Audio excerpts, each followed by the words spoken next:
We have Johnny Stewart, and when we get back from our break, we will talk to him and find out a little bit about him. Don't forget to give your permission to Facebook so we can view your comments at streamyard.com/Facebook. If you have any questions for Johnny today, please type them in your comments and we will do our best to answer them here on GBN Live.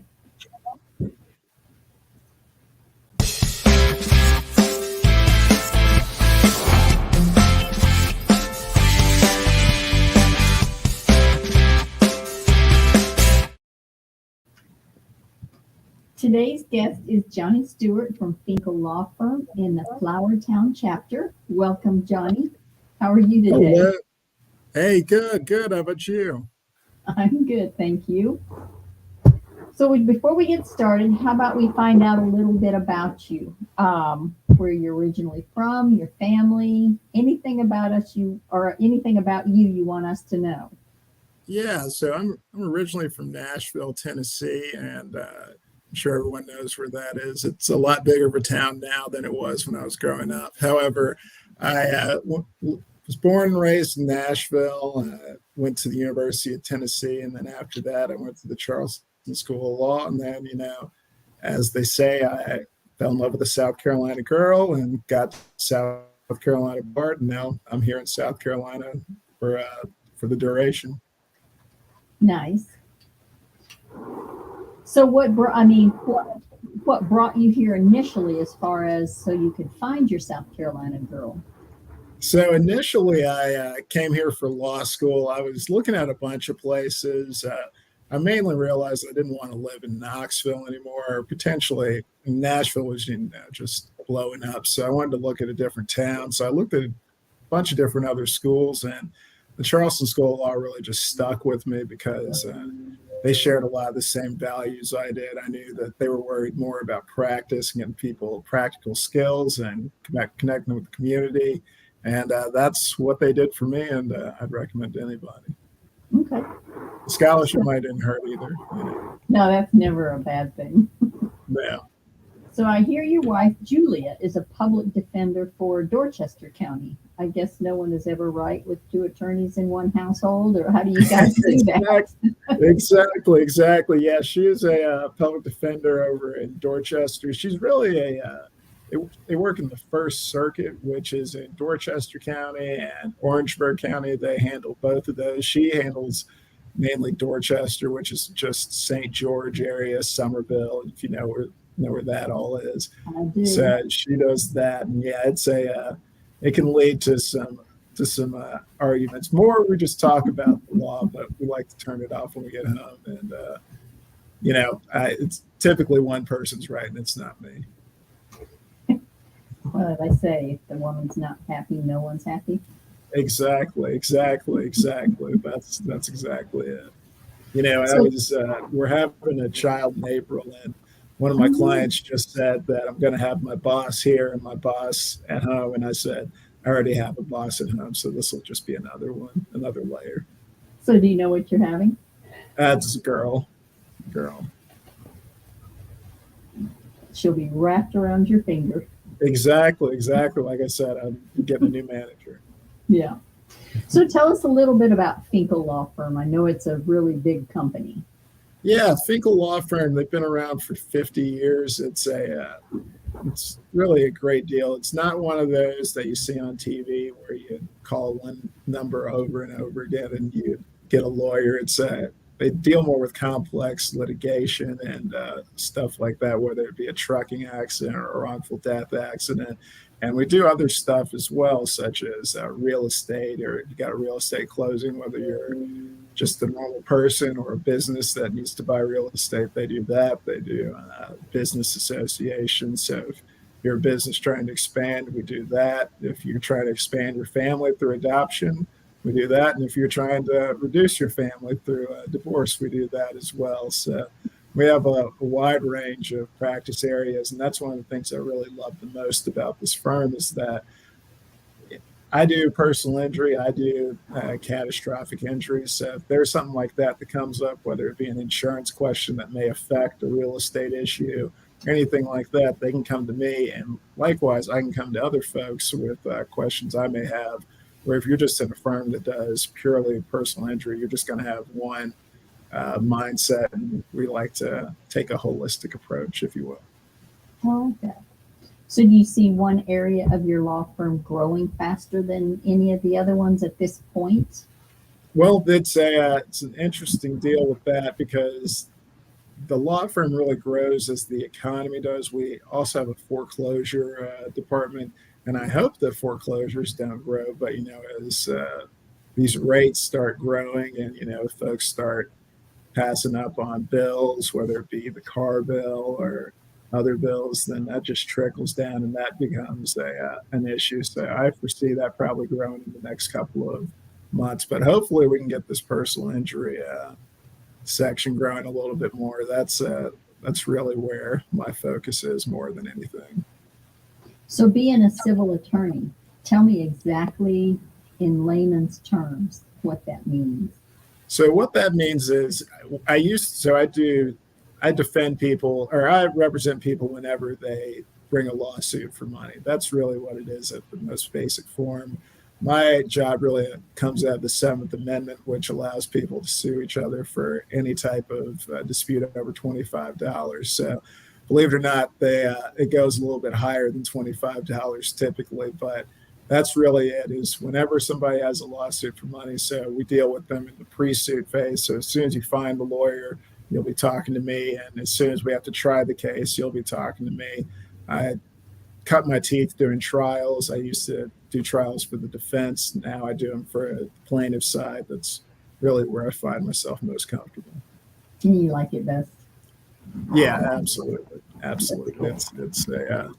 It's a unique type of experience. I like it. When I talk to my clients, I always tell them we're going to the casino whenever we go to a trial, because just as we saw with the trial, I'm sure everyone at home was watching this past couple of weeks. You don't know what's going to happen in there. You don't know if your witness, who you coach really well, is going to go rogue one day.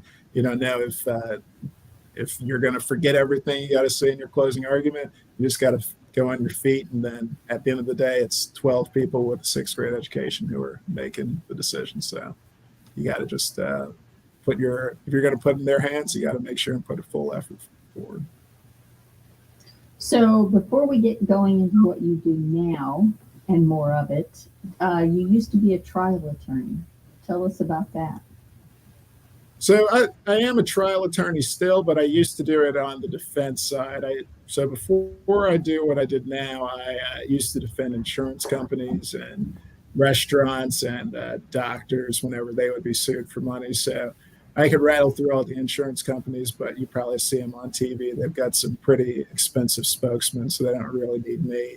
And the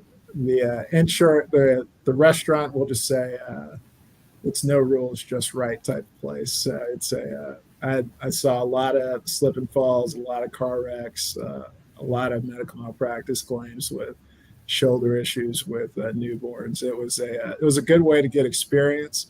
However, it only takes so long of doing work for an insurance company, and the only thing you really get on it is an "okay, thanks" email. Whereas opposed to now, at the end of the case, I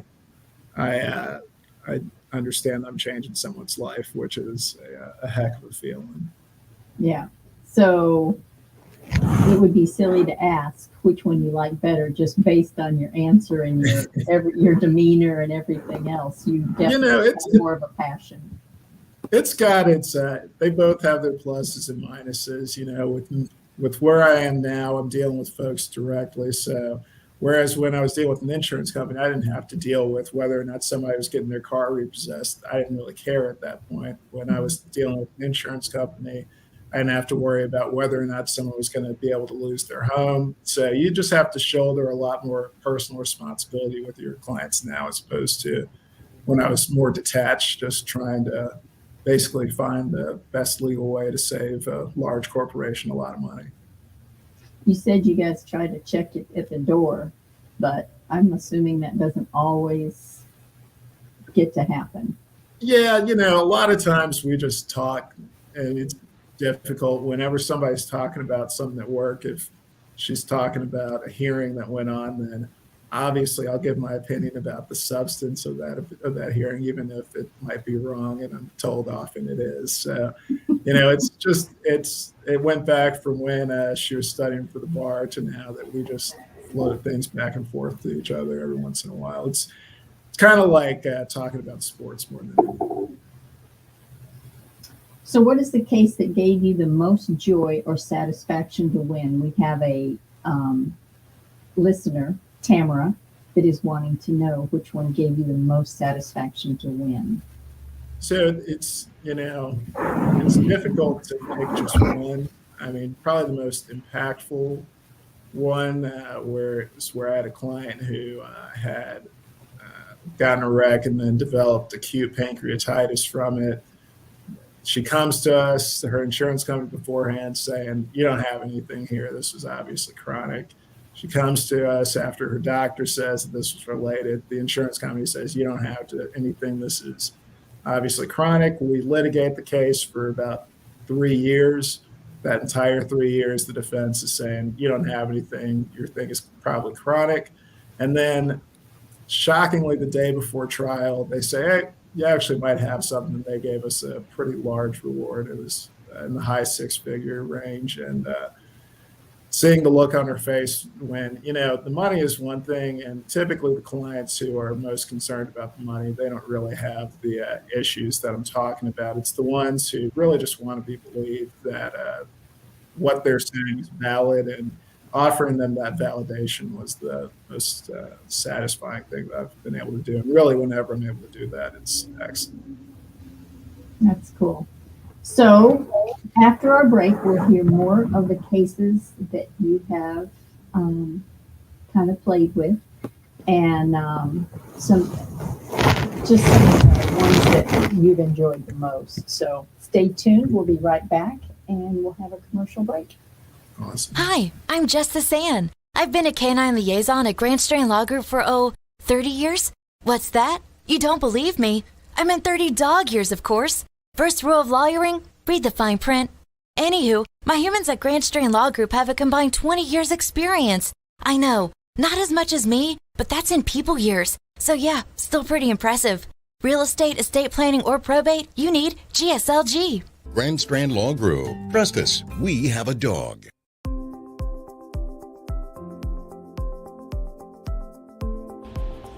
Great Business Networking grew out of the idea that by creating lasting friendships within the community, we can make the community even better. I was looking to network with professionals and to be able to refer my clients to somebody that I trust.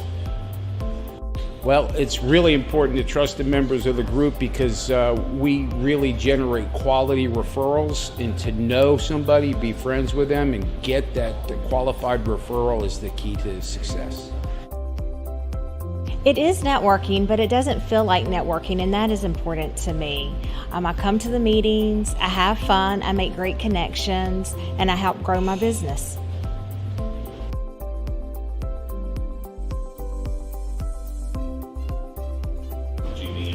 GBN, these are some of the best professionals in the market, and having that resource available to me, that's priceless.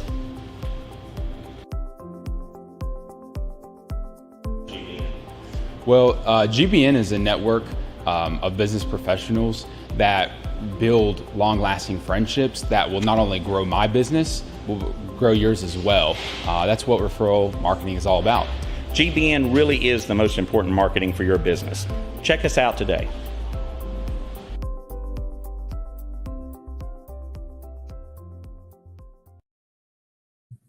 So welcome back. We want to thank our sponsor again, Grand Strand Law.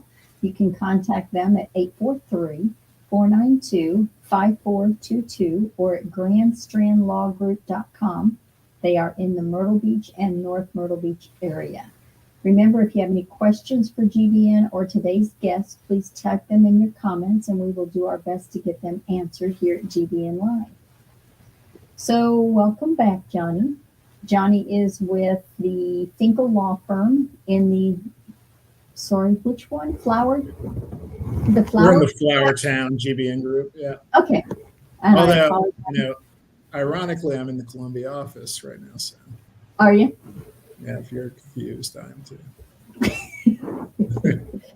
So as a litigation attorney in civil law, you handle cases everything from motor vehicle accidents to medical malpractice. What type of cases are you seeing the most?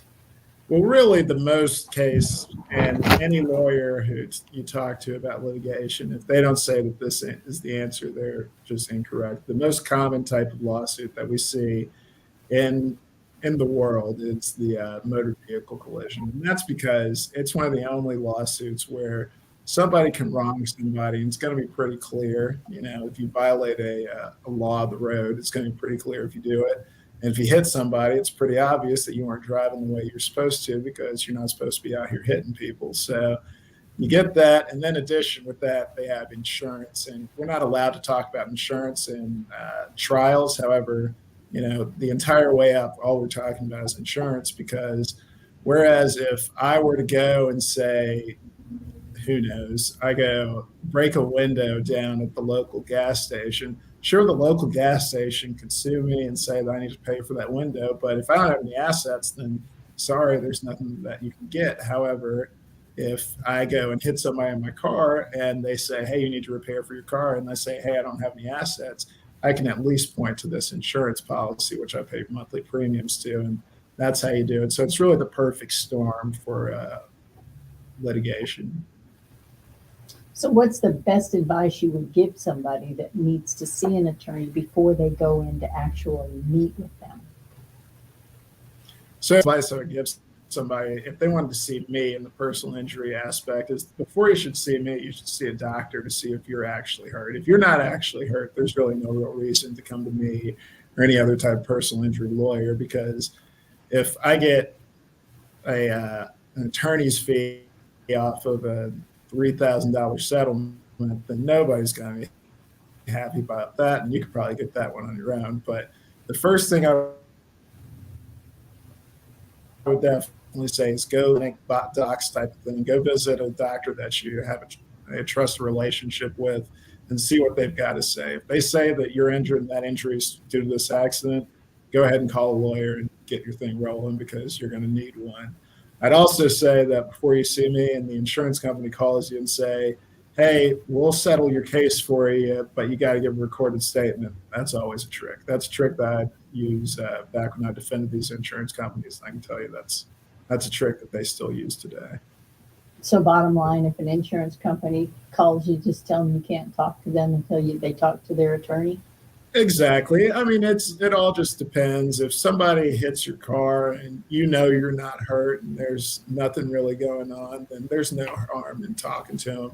But if you say or got hit and you went home, you slept on it, and then you woke up with a stiff neck and you don't know what's really going on, it feels like you lifted a bunch of weights, but all you did was drive home, then you might be looking at something pretty dangerous. And when you tell the insurance company, it's not really hurting that bad, in 6 months, when you got a neck fusion, then you're going to be regretting that statement. So that's what I tell them, to go to a doctor first before you do anything, because you got to figure out what's going on with you. It's kind of like in the property damage version of a car wreck, you wouldn't take a settlement before you get an estimate, right? So it's the same type of deal. You got to get that estimate. That estimate on your body is done through diagnostic work, whether it be an MRI, CT scan, or just a good old-fashioned physical evaluation. So the masses want to know, with you guys having been in business for 50 years in all of South Carolina, what is one of the most interesting cases you've been involved with? You can leave out the names and any, thing that you cannot tell us, but what's one of the most interesting? Well, the Finkel Law Firm, they've got some more interesting cases than I have. They, like you said, they've been around for 50 years, and it was really started and powered by the founder, Jerry Finkel, who is semi-renowned. I say semi, very, very kindly saying semi. He's still going, but he claims he's retired due to his family and all that. But they have a litany of interesting cases. There's a case type called the Dram Shop case, which holds bars responsible for the actions of drunk drivers, and that's something that they actually pioneered and started here, and that's one of the most in vogue type of lawsuits you're going to see to this day. You got a lot of folks that built a lot of practices off of that. But speaking on that, back in my defense case days, and probably my most interesting one was where we represented a restaurant, not the restaurant in their rules just right, but another restaurant that's a very popular large sports bar chain. And they had a kid in there who was 18 years old. Obviously, you can't serve 18-year-olds alcohol. They served the 18-year-old alcohol. He gets violently drunk, leaves in his car. As he's doing this, leaving in his car, there's a center for folks who are mentally handicapped close to there. And that center is supposed to keep these folks there so they can get the care that they need. One of the folks at that facility runs away. No fault of the facility. Or no fault of the facility. So they run away. They're walking in the middle of the street. As they're walking in the middle of the street, these two terrible circumstances meet up, and the drunk guy hits the mentally handicapped patient, killing them. And we had a long bit of litigation for that. So it was just interesting to see the standards of those mental health facilities, and B, the standards of the bar and what counts as overserved and what type of training they get. And based on our research, they didn't get much training on overserved people, especially checking IDs. It's always interesting, as we all probably saw the trial down in Colleton a couple of weeks ago. The dram shop stuff is still very alive, and it drives a lot of stuff here. Yeah, that's unfortunate. Yeah. So, before we go, we want to mention an award you received in the Charleston School of Law. Tell us a little bit about that. Yeah, so when I was at Charleston School of Law, in law school, you really figure out what you want to do. At least I did. I went in there thinking I wanted to do criminal law. So if you want to be a criminal lawyer, you better be pretty doggone good in trials. So I joined this group called, there were two. One was called the Moot Court Board, and the other one was the Trial Advocacy Board. And I went and did the internal competitions on both. I was able to do really well and win both of those, which was a big help to my career, as I'm sure you can imagine. And I was named Advocate of the Year as a result of that. And that was, got my first job off of that, and I've been rolling ever since. That's very interesting. So it says here you actually served as a law clerk for the Supreme Court judge. Tell us a little bit about that one. Yep, Justice Hearn. I was a summer clerk for her up in Conway, which I think is up by you guys.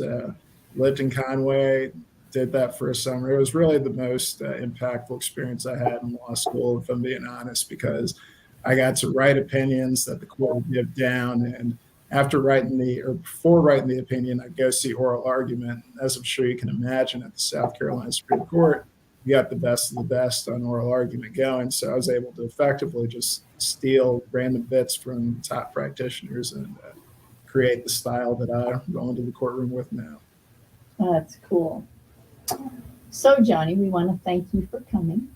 If you have anything else you want to add, tell us about that we find interesting, Well, I just want to thank you guys for putting this on, and thank you guys for continuing to do GBN. This has been a great group for us. We have plenty of people at our firm who are members of this, and it's always been great. The friends first, business second thing is something that's up.